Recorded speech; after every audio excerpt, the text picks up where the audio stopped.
నమస్తే welcome to Janabheri news ముందుగా headlines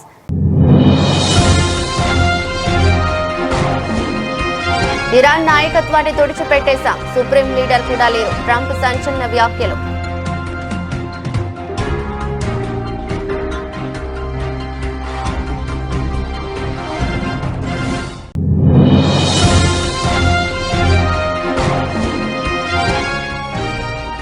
సీఎంలతో ప్రధాని మోదీ కీలక సమావేశం టీమిండియా స్ఫూర్తితో పనిచేయాలని దిశానిర్దేశం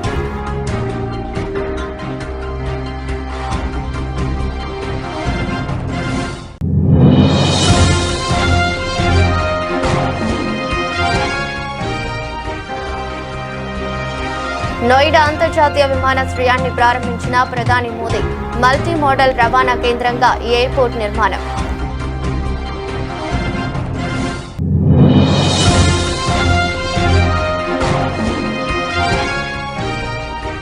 నూట 20 సూత్రాల పార్టీ మేనిఫెస్టోను ప్రకటించిన ఏఎంఎంకే నాయకుడు టీటీవీ దినకరన్ రానున్న ఎన్నికల్లో తమ విజయం తథ్యమని ధీమా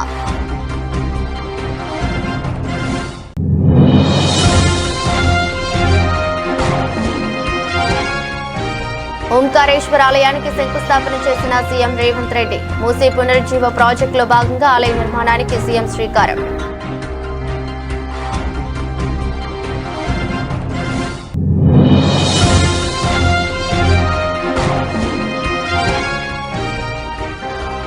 రాజధాని అమరావతికి చట్టబద్ధత అసెంబ్లీలో చారిత్రాత్మక తీర్మానాన్ని ప్రవేశపెట్టిన చంద్రబాబు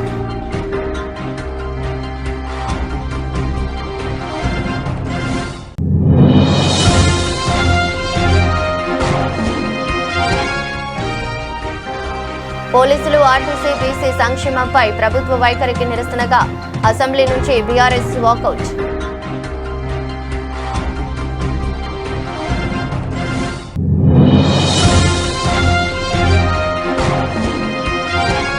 టీడీపీ జనసేన నాయకులపై విమర్శలు గుప్పించిన మాజీ ఎంపీ చింతా అనురాధ మహిళలతో అసభ్యంగా ప్రవర్తించిన వారిని పదవుల్లో నుంచి తొలగించాలని డిమాండ్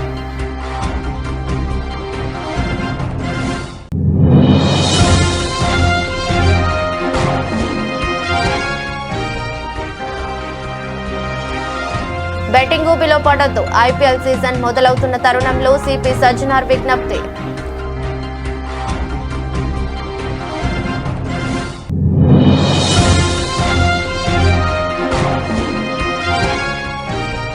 టీటీడీ చైర్మన్ నుంచి ఆలయాల చైర్మన్ల వరకు మహిళలపై లైంగిక దాడులకు పాల్పడుతున్నారు మండిపడ్డ కాకాని పూజిత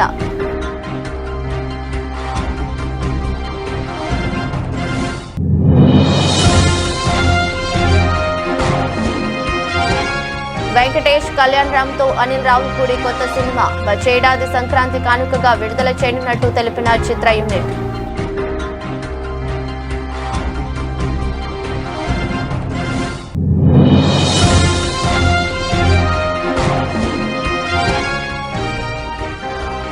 బంగారం వెండి ధరలో భారీ పెరుగుదల 2500 మేర ఎగబాకిన పసిడి ధర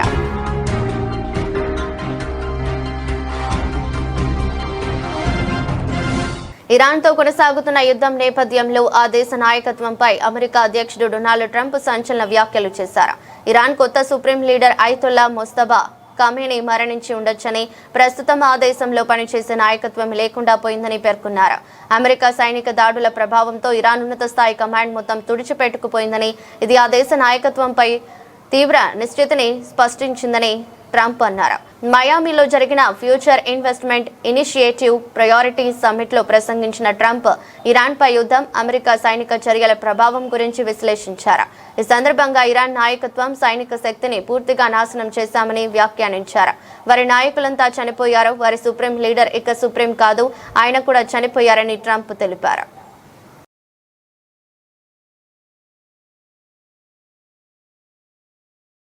పశ్చిమాసియాలో నెలకొన్న తీవ్ర ఉద్రిక్తతల నేపథ్యంలో దేశంలో ఇంధన భద్రత నిత్యావసరాల సరఫరా రాష్ట్రాల సన్నద్ధతపై ప్రధానమంత్రి నరేంద్ర మోదీ ఉన్నత స్థాయి సమీక్ష నిర్వహించారు రాష్ట్రాలు కేంద్ర పాలిత ప్రాంతాల ముఖ్యమంత్రులతో వర్చువల్ విధానంలో జరిగిన ఈ సమావేశంలో చమురు గ్యాస్ సంక్షోభాన్ని ఎదుర్కొనేందుకు అనుసరించాల్సిన వ్యూహాలపై విస్తృతంగా చర్చించారు కేంద్ర రాష్ట్ర ప్రభుత్వాలు టీమ్ ఇండియా స్ఫూర్తితో సమన్వయంతో పనిచేయాలని ప్రధాని పిలుపునిచ్చారు. అమెరికా, ఇజ్రాయెల్ దళాలు ఫిబ్రవరి 28న ఇరాన్పై దాడులు ప్రారంభించిన నాటి నుంచి పశ్చిమాసియాలో యుద్ధ వాతావరణం నెలకొన్న విషయం తెలిసిందే. ఈ సంఘర్షణ ప్రభావం భారత్ ఇంధన దిగుమతులు, ఎరువుల సరఫరా, ఇతర వాణిజ్య కార్యకలాపాలపై పడే అవకాశం ఉందని ఆందోళనలు వ్యక్తమవుతున్నాయి. ఈ నేపథ్యంలోనే ప్రధాని మోదీ సమీక్ష చేపట్టారు. పెట్రోల్, డీజిల్, వంటక సరఫరాలు అంతరాయాలు కలగకుండా చూడటం, సరఫరా గొలుసును పటిష్టపరచడం, నల్లబజారు, కృత్రిమ కొరతను నివారించడం వంటి అంశాలపై ముఖ్యమంత్రులకు దిశానిర్దేశం చేశారు. ఈ సమావేశంలో ఆంధ్రప్రదేశ్ ముఖ్యమంత్రి Chandrababu, Telangana CM Revanth Reddy, Uttar Pradesh CM Yogi Adityanath, Maharashtra CM Devendra Fadnavis, Gujarat CM Bhupendra Patel సహా పలువురు ముఖ్యమంత్రులు పాల్గొన్నారు. ప్రధాని నరేంద్ర మోదీ ఇవాళ నోయిడాలోని అంతర్జాతీయ విమానాశ్రయాన్ని ప్రారంభించారు. ఉత్తరప్రదేశ్ రాష్ట్రం జేవర్ సమీపంలో 11,200 కోట్లతో అభివృద్ధి చేసిన నోయిడా ఇంటర్నేషనల్ ఎయిర్పోర్ట్ ఫేజ్ 1 దశను మోదీ సీఎం యోగి ఆదిత్యనాథ్తో కలిసి ప్రారంభించారు. కార్యక్రమంలో కేంద్ర పౌర విమానయాన శాఖ మంత్రి రామ్మోహన్ నాయుడు, పలువురు కేంద్ర మంత్రులు, యూపీ సీఎం యోగి ఆదిత్యనాథ్ సహా ఉన్నతాధికారులు పాల్గొన్నారు. రోడ్డు, రైలు, మెట్రో, ప్రాంతీయ రవాణా వ్యవస్థలతో అనుసంధానించే మల్టీ మోడల్ రవాణా కేంద్రంగా ఈ ఎయిర్పోర్ట్ను నిర్మించారు. साथियों, आज का ये कार्यक्रम भारत के नए मिजाज का प्रतीक है। आप सभी देख रहे हैं कि आज पूरा विश्व कितना चिंतित है। पश्चिम एशिया में 1 महीने से युद्ध चल रहा है।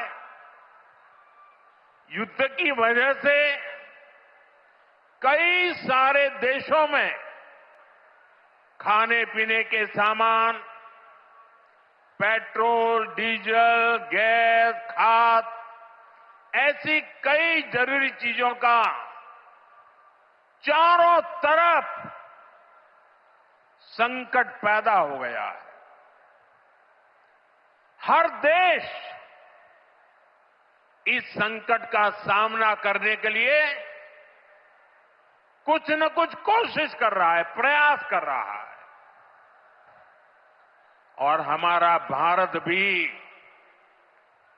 इस संकट का पूरी शक्ति से मुकाबला कर रहा है। देशवासियों की ताकत के भरोसे कर रहा है। भारत तो बहुत बड़ी मात्रा में कच्चा तेल और गैस, ये जहां युद्ध चल रहा है ना, इस युद्ध से प्रभावित इलाके से मंगाता है। इसलिए सरकार हर वो कदम उठा रही है जिससे सामान्य परिवारों पर, हमारे किसान भाई बहनों पर इस संकट का बोझ न पड़े।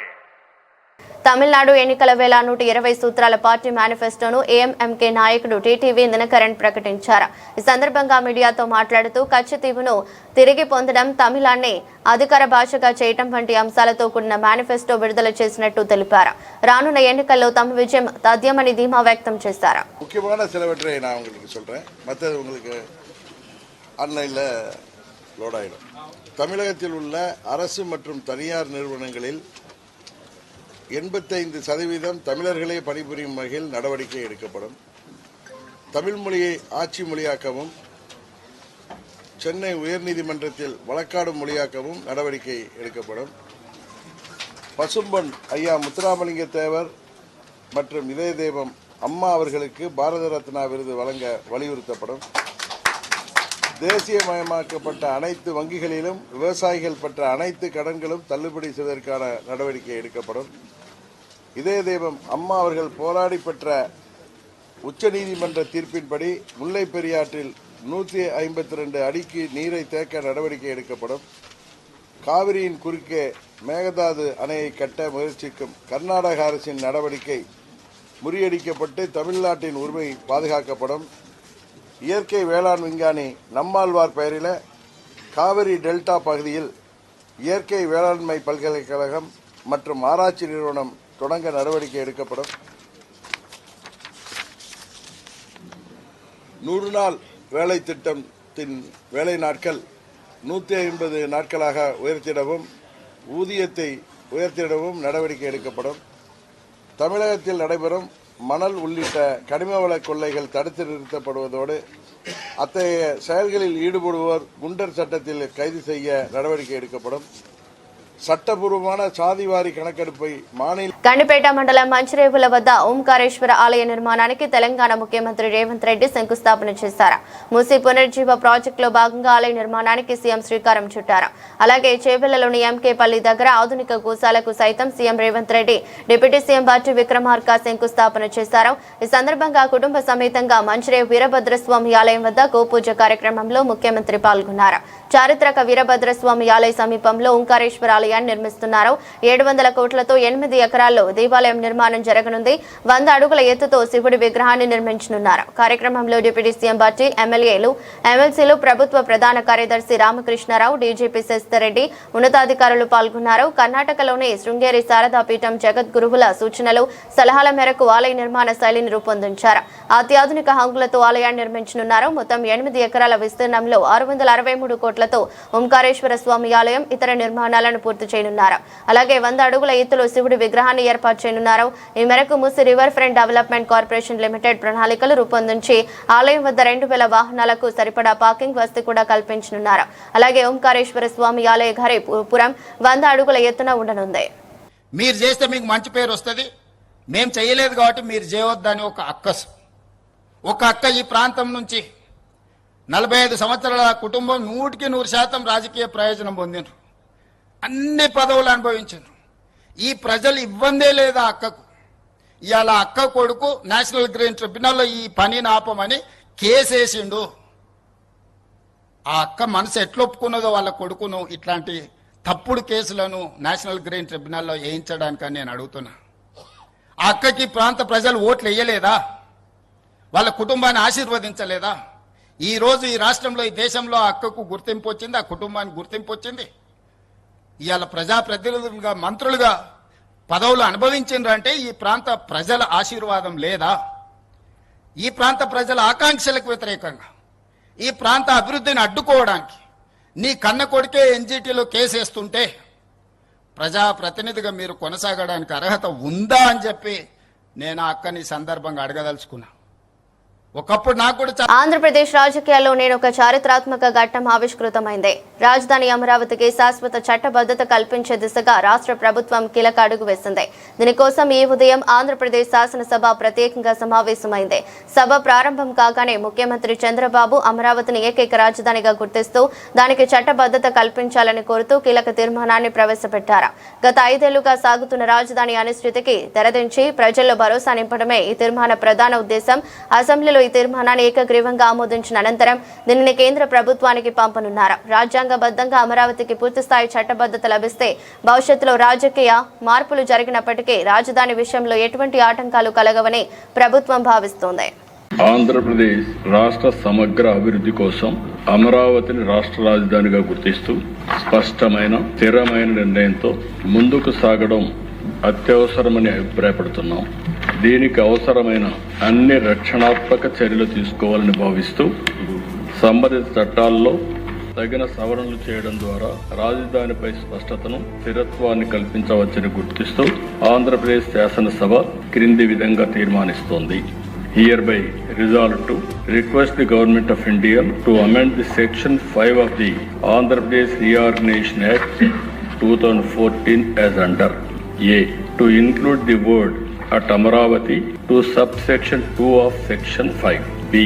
To add the words and Amaravati includes the capital city areas notified under Andhra Pradesh Capital Region Development Authority Act 2014 to the explanation to section 5. ఈ తీర్మానాన్ని చర్చించి దీన్ని బలపరచవలసిందిగా, సమర్థించవలసిందిగా అందరినీ కోరుకుంటూ సెలవు తీసుకుంటాం. పోలీసులు ఆర్టీసీ బీసీ సంక్షేమంపై ప్రభుత్వ వైఖరికి నిరసనగా అసెంబ్లీ నుంచి బీఆర్ఎస్ సభ్యులు వాకౌట్ చేశారు. అంతకుముందు హరీష్ రావు మాట్లాడుతూ కాంగ్రెస్ ప్రభుత్వ తీరుపై మండిపడ్డారు. వడ్డించేవాడు మనవాడు అయితే ఎక్కడున్నా లడ్డు వస్తుందని అంటున్నారు. కానీ ముఖ్యమంత్రి వద్దనే పోలీస్ శాఖ ఉన్నప్పటికీ ఇంత నిర్లక్ష్యం చేస్తున్నారని ఆగ్రహం వ్యక్తం చేశారు. పోలీసులను అనేక ఇబ్బందులకు గురి చేస్తున్నారని అన్నారు. పోలీసుల డిఏలు సరెండర్ లీవులు విడుదల చేయనందుకు నిరసనగా పోలీసుల ఆరోగ్య భద్రతా పథకంపై భరోసా ఇవ్వనందుకు నిరసనగా పోలీస్ శాఖలో ఉన్న 17,000 ఖాళీల భర్తీపై సమాధానం చెప్పనందుకు నిరసనగా పోలీసులకు కొత్త వాహనాల విషయంలో సమాధానం చెప్పనందుకు నిరసనగా బీసీల ఆత్మగౌరవ విషయంలో స్పష్టత ఇవ్వనందుకు నిరసనగా బీసీ సప్లాన్ నిధుల కేటాయింపుపై వైఖరి చెప్పనందుకు నిరసనగా ప్రభుత్వ ఉద్యోగులుగా ఆర్టీసీ ఉద్యోగుల అపాయింటెడ్ డేట్ చెప్పనందుకు నిరసనగా వాకౌట్ చేస్తున్నామని ప్రకటించారు. గౌరవనీయులు మా పొన్నం ప్రభాకర్ గారు సమాధానం ఇస్తూ పోలీసుల ఆత్మస్థైర్యం దెబ్బతీయొద్దని, పోలీసుల కోసం మనందరం కూడా నిలబడాలందరూ వారితో నేను పూర్తిగా ఏకీభవిస్తున్నాను అధ్యక్ష. ఎందుకంటే పోలీసులు రాత్రి పగళ్ళు మన కోసం వాళ్ళ జీవితాలను కూడా లెక్క చేయకుండా వారు ఈ సమాజం కోసం, ప్రజల భద్రత కోసం, ఈ రాష్ట్రం కోసం పనిచేసేటువంటి వ్యక్తులు. దాని విషయంలో మాకు ఎలాంటి భిన్నాభిప్రాయం లేదు. అందుకే ఆనాడు ఈ కేసీఆర్ గారి ప్రభుత్వం పోలీసులకు పెద్ద ఎత్తున 46,000 మంది రిక్రూట్మెంట్ చేసినాం. మేము కొత్త కమిషనరేట్లు పెట్టాం, ట్రాఫిక్ పోలీసులకు అలవెన్స్ తెచ్చాం, పోలీసుల సంక్షేమం కోసం ఆరోగ్య భద్రత లాంటి పథకం కూడా తెచ్చాం అధ్యక్ష. అయితే ఇలా గౌరవ ముఖ్యమంత్రి గారే హోంమంత్రిగా పనిచేస్తున్నారు కనుక సహజంగా వడ్డించేవాడు మనవాడైతే లడ్డు యాడున్నా దొరుకుతుందనే ఒక సామెత ఉన్నట్టు ముఖ్యమంత్రి గారే హోంమంత్రిగా ఉన్నప్పుడు పోలీసుల సంక్షేమం కోసం కూడా ఇంకా మెరుగ్గా గత ప్రభుత్వం కంటే బాగా మేలు జరుగుతుందని చెప్పి పోలీసులు ఆశిస్తుంటారు అధ్యక్ష. కానీ దురదృష్టం ఏంటంటే ఈ ప్రభుత్వం వచ్చిన తర్వాత 7 టీఏ బిల్లులు పోలీసులై పెండింగ్లో ఉన్నాయి, 3 సరెండర్ లీవ్లు పెండింగ్లో ఉన్నాయి, 5 డిఏలు పెండింగ్లో ఉన్నాయి. అదేవిధంగా అధ్యక్ష పోలీసులకు సంబంధించిన భద్రత పథకాన్ని ఆసుపత్రుల్లో పోతే 1 లక్ష రూపాయలకు మాత్రమే పరిమితం చేశారు. మా సిపిఐ శాసనసభ్యులు సాంబశివరావు గారు చెప్తున్నారు మా కొత్తగూడెం జిల్లాలో 72 టీఏలు పెండింగ్లో ఉన్నాయంటున్నారు. కొన్ని జిల్లాల్లో టీఏలు ఇచ్చి కొన్ని జిల్లాల్లో ఇవ్వకపోవడం. నేను రాష్ట్రంలోని 1,30,000 మంది పోలీసుల పక్షాన మాట్లాడుతూ ఉన్నాను. ఆ పోలీసులు రాత్రింబవలు కష్టపడే వాళ్ళ టీఏలు, డిఏలు, సరెండర్ లీవులు మీరు రాష్ట్రంలో టీడీపీ జనసేన నాయకులు పూర్తిగా బరితెగించారని వైసీపీ మాజీ ఎంపీ చింత అనురాధ ఆగ్రహం వ్యక్తం చేశారు. మహిళలకు వేధించే వాళ్ళు కొందరైతే సభ్యత సంస్కారం మరిచి తైతక్కలాడే వాళ్ళు మరికొందరని మండిపడ్డారు. పవిత్రమైన దేవాలయాల చైర్మన్ కూడా ఇష్టానుసారం మహిళలతో గడుపుతూ సిగ్గు లేకుండా ఇంకా పదవుల్లో కొనసాగుతున్నారని విమర్శించారు. ఇలాంటి వారి పాలనలో రాష్ట్రం ఇంకెంత దిగజారిపోతుందో అని ఆవేదన వ్యక్తం చేశారు. అందరికీ నమస్కారం. ఈ రోజు రాష్ట్రంలో టీడీపీ ఎమ్మెల్యేలు, జనసేన ఎమ్మెల్యేలు, అలాగే ఆ పార్టీ నాయకులు, ప్రముఖ టెంపుల్ చైర్మన్స్ కూడా కామందులా వ్యవహరిస్తున్నారు. కామంతో కళ్ళు మూసుకుపోయి వ్యవహరిస్తున్నారు. ఈ రోజు అధికారం ఉందన్న మదంతో వారు కన్ను మిన్ను కాకుండా మహిళలను అలాగే యువతులను కూడా లైంగిక వేధింపులకి గురి చేస్తున్నారు. గత 19 ఏళ్లుగా మనం చూస్తున్నాము రాష్ట్రంలో పలు చోట్ల ఎమ్మెల్యే గౌరవప్రదమైనటువంటి ఎమ్మెల్యే పదవిలో ఉండి కూడా ఎంతో మంది యువతులకు వారు లైంగిక వేధింపులకు గురి చేయడం అనేది. ముఖ్యంగా చూసుకుంటే జనసేన రైల్వే కోడూరు ఎమ్మెల్యే గారు ఆర్వ శ్రీధర్, ఆయన వ్యవహారం రాష్ట్రంలో సంచలనం సృష్టించింది.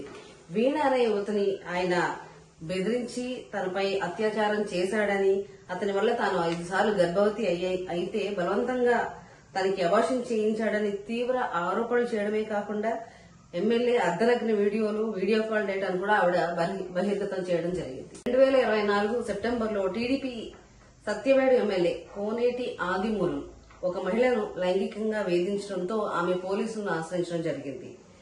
TDP Guntur east MLA Naseer Ahmed మహిళతో అసభ్యకర వీడియో వెలుగు చూసింది. గతంలో టీడీపీ కార్పొరేటర్ అభ్యర్థిగా పోటీ చేసిన ఒక మహిళతో వీడియో కాల్లో నసీర్ అసభ్యకరంగా సైగలు చేస్తూ కనిపించాడు. కేజీబీవీ మహిళా ప్రిన్సిపల్ ను అర్ధరాత్రి మాట్లాడడానికి రావాలంటూ శ్రీకాకుళం జిల్లా ఆముదాల వలస ఎమ్మెల్యే కోన రవికుమార్ వేధింపులకు గురి చేశారు. మహిళా మంత్రి సంధ్యారాణి పిఏ సతీష్ లైంగిక వేధింపుకి పాల్పడ్డాడని మనందరికీ తెలిసిన విషయమే. అందులో మంత్రి కుమారుడికి ఈ వ్యవహారంలో సంబంధం ఉందని కూడా ఆరోపణలు ఉన్నాయి. అలాగే రీసెంట్ గా టీటీడీ చైర్మన్ బిఆర్ నాయుడు గారు ఒక మహిళతో వ్యవహరించిన తీరు మనం అందరం బెట్టింగ్ ఊబిలో పడొద్దు, బతుకును ఛిద్రం చేసుకోవద్దు అంటూ హైదరాబాద్ నగర పోలీస్ కమిషనర్ సజ్జనార్ విజ్ఞప్తి చేశారు. ఐపీఎల్ సీజన్ మొదలవుతున్న తరుణంలో క్రికెట్ ను కేవలం క్రీడగా ఆస్వాదించాలని, బెట్టింగ్ ఊబిలో పడి జీవితాలను నాశనం చేసుకోవద్దని సూచించారు. గతంలో say no to betting apps ప్రచారం ద్వారా వందలాది యాప్లను ప్రభుత్వం నిషేధించినప్పటికీ ఇప్పుడు టెలిగ్రామ్, వాట్సాప్, ఇన్స్టాగ్రామ్ వంటి సోషల్ మీడియా వేదికగా ఇదంతా కొత్త రూపం దాల్చిందని, కేవలం డబ్బు కోసం ఇటువంటి ప్రమాదకరమైన యాప్లను ప్రమోట్ చేసే సోషల్ మీడియా ఇన్ఫ్లుయెన్సర్లపై కఠిన చర్యలు తీసుకుంటామని హెచ్చరించారు. బెట్టింగ్ వల్ల అప్పుల పాలై కుటుంబాలు రోడ్డున పడే పరిస్థితి తెచ్చుకోవద్దని హితవు పలికారు. మీ పరిసరాల్లో ఎవరైనా బెట్టింగ్ కు పాల్పడుతున్నట్లు తెలిస్తే వెంటనే డయల్ 100 లేదా మా వాట్సాప్ నంబర్ 9490616555కు సమాచారం ఇవ్వాలని ప్రజలను కోరారు. అందరికీ నా తరపు నుంచి, హైదరాబాద్ పోలీస్ తరపు నుంచి పేరు పేరు నమస్కారాలు. రేపటి నుంచి ఐపీఎల్ సీజన్ స్టార్ట్ కాబోతుంది. ఆ స్టార్ట్తోనే మళ్ళీ బెట్టింగ్ మరియు బెట్టింగ్ యాప్స్ ఒక సీజన్ కూడా స్టార్ట్ అయిపోతుంది. అందరు కూడా తెలుసు, మనము గత సంవత్సరం సే నో టు బెట్టింగ్ యాప్స్తోని చాలా ప్రజా ఉద్యమంని నడిపించడం జరిగింది. దాని సక్సెస్తోని ఒక బిల్ కూడా రావడం జరిగింది. ఏమైనా మళ్ళీ బిల్ వచ్చిన యాప్స్ ఆగిపోయావు, కానీ టెలిగ్రామ్లో, ఇన్స్టాగ్రామ్లో రకరకాల కొత్త యాప్స్తోని మళ్ళీ వీళ్ళు అమాయకుల్ని బలి చేయడానికి చాలా ముందు వస్తున్నారు. అట్లానే కొంతమంది ఇన్ఫ్లుయెన్సర్స్ కూడా మళ్ళీ వాళ్ళతోని చేయి కలపడం జరుగుతుంది. అందరు కూడా తెలుసు, బెట్టింగ్ అనేది ఒక చాలా పెద్ద వ్యసనము.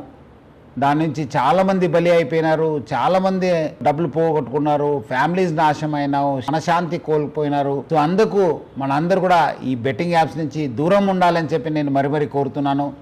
ఇది ఆన్లైన్ బెట్టింగ్ యాప్ అయితే మనము ఆఫ్లైన్లో కూడా చాలామంది రూమ్స్ తీసుకుని బయట ఊరికి వెళ్ళి అక్కడ కొంతమంది కలిసి అది కూడా చేస్తుంటారు.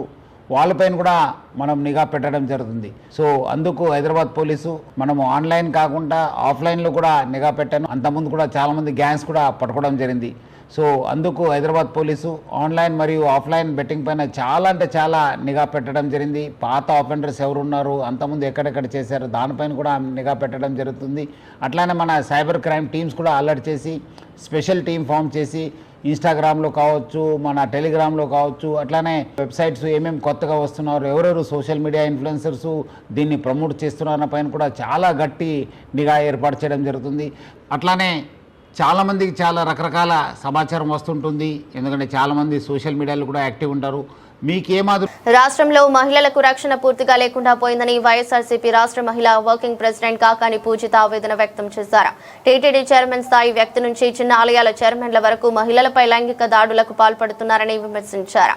ఆఖరికి ఎమ్మెల్యే అరవ శ్రీధర్ ఓ మహిళను వేధిస్తూ అడ్డంగా దొరికిపోయిన అతనిపై చర్యలు తీసుకోలేదని ఆగ్రహించారు. మహిళల సహన శక్తుల్ని ఈ కూటమి ప్రభుత్వం పరీక్షిస్తోందని, మహిళా లోకం ఎదురు తిరిగే రోజు దగ్గరలోనే ఉందని పేర్కొన్నారు. ఆంధ్ర రాష్ట్రంలో మహిళల పరిస్థితి చూస్తే బాధేస్తుందండి. ఆంధ్ర రాష్ట్ర కూటమి ప్రభుత్వం కానీ లేకపోతే పోలీసులు కానీ సిగ్గుతో తలదించుకోవాల్సినటువంటి అవసరం ఉంది. ఎందుకంటే ఈరోజు ఆంధ్ర రాష్ట్రంలో మహిళలకి భద్రత లేదు, రక్షణ లేదు అని చెప్పడానికి ఎక్కడ ఎవ్వరూ సంకోచించట్లేదు. రోజు జరుగుతున్నటువంటి సంఘటనలు వాటికి నిదర్శనం. మనం ఇది వరకు చాలా విషయాలు మాట్లాడుకున్నాం. టీడీపీ, జనసేన ఎమ్మెల్యేలు అయితే కానివ్వండి, లేకపోతే టీటీడీ లాంటి పుణ్యస్థలమైనటువంటి దానికి సంబంధించినటువంటి చైర్మన్లు కానీ, ముఖ్యులు కానీ చేసేటువంటి ఆడవాళ్ళ మీద చేసేటువంటి లైంగిక దాడులేమి, వాళ్ళు మోసం చేయడం ఏంటి, ఒకటి కాదు రెండు కాదు ఎన్ని కథనాలు వినుంటామో మనం. With proofs. Arava Sridhar incident, Pawan Kalyan garu నేను మహిళల్ని కాపాడడానికి వచ్చానని చెప్పి జనసేన ఒక ఎమ్మెల్యే మహిళ పట్ల అసభ్యంగా ప్రవర్తించిన వీడియో బయటకు వచ్చినా గానీ ఆయన కనీసం దాని మీద ఒక యాక్షన్ కూడా తీసుకోకుండా దాన్ని ఏదో తుతుమంత్రంగా, ఆ రోజు మరీ నవ్వొచ్చే విషయం ఏంటంటే ఏదన్నా ఉంటే అది బయటికి రాకుండా చూసుకోండి అని చెప్తున్నారు. దాంతో పాటు ఆదిమూలం గారి వీడియో బయట వాళ్ళని కాదు, ఆ వీడియోలో ఉన్నటువంటి వ్యక్తి ఎవరు, మీ సొంత టీడీపీకి కార్పొరేటర్ గా కంటెస్ట్ చేసినటువంటి మహిళతో అసభ్యమైనటువంటి సైగలు చేస్తూ వీడియో బయటకు వచ్చింది. దాని మీద ఏం యాక్షన్ తీసుకోలేదు. తర్వాత కునా రవికుమార్ ఇది జరిగి ఎన్ని నెలలు అయి ఉంటుందంటే ఆయన మీద ఏమన్నా యాక్షన్. వరుస విజయాలతో దూసుకుపోతున్న స్టార్ డైరెక్టర్ అనిల్ రావుపూరి మరో క్రేజీ ప్రాజెక్ట్ ను ప్రకటించారు. విక్టరీ వెంకటేష్, నందమూరి కళ్యాణ్ రామ్ హీరోలుగా ఒక భారీ మల్టీ స్టారర్ చిత్రాన్ని తెరకెక్కించనున్నట్టు అధికారికంగా వెల్లడించారు. ఈ చిత్రాన్ని వచ్చే ఏడాది సంక్రాంతి కానుకగా ప్రపంచ వ్యాప్తంగా విడుదల చేయనున్నట్టు చిత్ర యూనిట్ తెలిపింది. ప్రముఖ నిర్మాణ సంస్థ షైన్ స్క్రీన్ బ్యానర్ పై సాహు గారపాటి ఈ చిత్రాన్ని నిర్మిస్తున్నారు. భగవంత్ కేసరి, మనశంకర వరప్రసాద్ వంటి విజయవంతమైన చిత్రాల తర్వాత ఈ సంస్థ నిర్మిస్తున్న మరో భారీ చిత్రం ఇది. సురేష్ ప్రొడక్షన్స్ అర్చన ఈ సినిమాను సమర్పిస్తుండగా జీ స్టూడియో సహా నిర్మాతగా వ్యవహరిస్తోంది. ఈ ప్రాజెక్టుకు తాత్కాలికంగా వెంకీ అనిల్ 5, ఎన్కే RAR 2 అనే వర్కింగ్ టైటిల్స్ పెట్టారు. ఈ సినిమాను పూర్తిస్థాయి ఫ్యామిలీ ఎంటర్టైనర్ గా అన్ని వర్గాల ప్రేక్షకులను ఆకట్టుకునేలా తీర్చిదిద్దుతున్నట్టు చిత్ర వర్గాలు తెలిపాయి. ప్రస్తుతం ప్రీ ప్రొడక్షన్ పనులు వేగంగా జరుగుతున్నాయి. త్వరలోనే పూజా కార్యక్రమాలతో సినిమాను లాంఛనంగా ప్రారంభించనున్నారు. పశ్చిమాసియా ఉద్రిక్తతల నేపథ్యంలో బంగారం, వెండి ధరలు అంచనాలకు అందిన మార్పులు చోటు చేసుకున్నాయి. గత 2 రోజులుగా ధరల్లో మోస్తరు మార్పులు కనిపించినప్పటికీ నేడు అనూహ్యంగా భారీ స్థాయిలో ధరలు పెరిగాయి. భారత్లో 10 గ్రాముల మేలిమి బంగారం ధర సగటున 2500 మేర పెరిగింది. కిలో వెండి ధరలు 5000 మేర పెరుగుదల కనిపించింది. గుడ్ రిటర్న్స్ వెబ్సైట్ ప్రకారం నేడు ఉదయం 10 గంటల సమయంలో హైదరాబాద్ బులియన్ మార్కెట్లో 24 క్యారెట్ల 10 గ్రాముల బంగారం ధర 1,48,090కు చేరుకుంది. నిన్నటి ముగింపుతో పోలిస్తే ధర 2510 మేర పెరిగింది. 22 క్యారెట్ల 10 గ్రాముల బంగారం ధర కూడా 2300 మేర పెరిగి 1,35,750కు చేరుకుంది. కిలో వెండి ధర నిన్నటితో పోలిస్తే 5000 మేర ఎగబాకింది. ప్రస్తుతం 2.5 లక్షల వద్ద కొనసాగుతుంది. ఇక అంతర్జాతీయ మార్కెట్లో ప్రస్తుతం ఔన్స్ 24 క్యారెట్ల పసిడి ధర $4,492 వద్ద కదలాడుతుంది. ఔన్స్ వెండి ధర $69గా ఉంది. వార్తలు ముగించే ముందు మరోసారి హెడ్లైన్స్. ఇరాన్ నాయకత్వాన్ని తుడిచిపెట్టేశాం, సుప్రీం లీడర్ కూడా లేరు, ట్రంప్ సంచలన వ్యాఖ్యలు.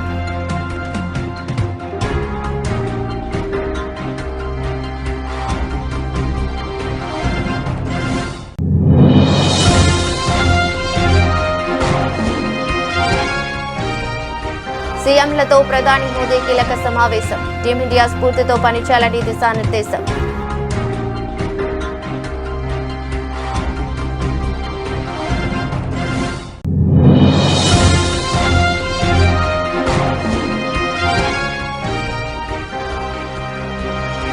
నోయిడా అంతర్జాతీయ విమానాశ్రయాన్ని ప్రారంభించిన ప్రధాని మోదీ, మల్టీ మోడల్ రవాణా కేంద్రంగా ఈ ఎయిర్పోర్ట్ నిర్మాణం.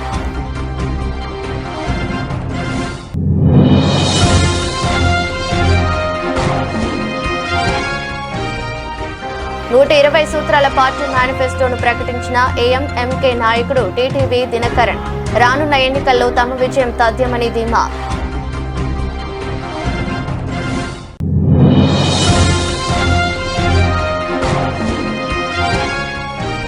ఓంకారేశ్వర ఆలయానికి శంకుస్థాపన చేసిన సీఎం రేవంత్ రెడ్డి, మూసీ పునరుజ్జీవ ప్రాజెక్టులో భాగంగా ఆలయ నిర్మాణానికి సీఎం శ్రీకారం.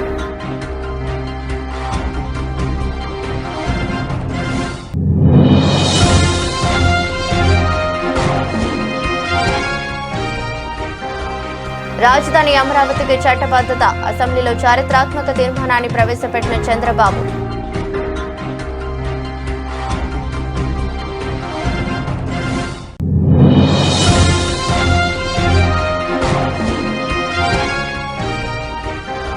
పోలీసులు ఆర్టీసీ బీసీ సంక్షేమంపై ప్రభుత్వ వైఖరికి నిరసనగా అసెంబ్లీ నుంచి బీఆర్ఎస్ వాకౌట్.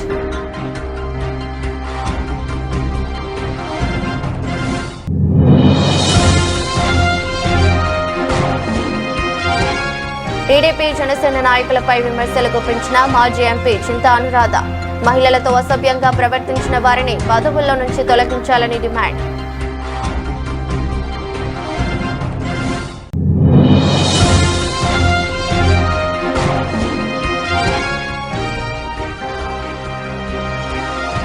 బెట్టింగ్ ఊబిలో పడొద్దు, ఐపీఎల్ సీజన్ మొదలవుతున్న తరుణంలో సిపి సజ్జనార్ విజ్ఞప్తి.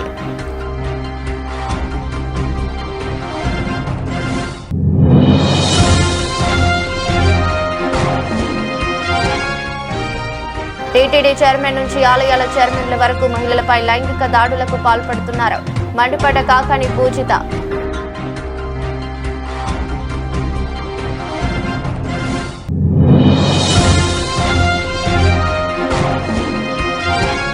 వెంకటేష్ కళ్యాణ్ రామ్ తో అనిల్ రావిపూడి కొత్త సినిమా వచ్చే ఏడాది సంక్రాంతి కానుకగా విడుదల చేయనున్నట్టు తెలిపిన చిత్ర యూనిట్.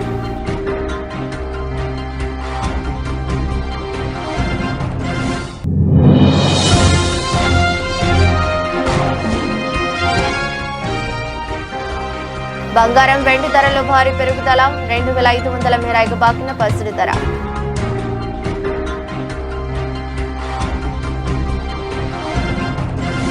ఇది బులెటిన్. మరో బులెటిన్లో మళ్ళీ కలుద్దాం. అంతవరకు సెలవు. నమస్కారం.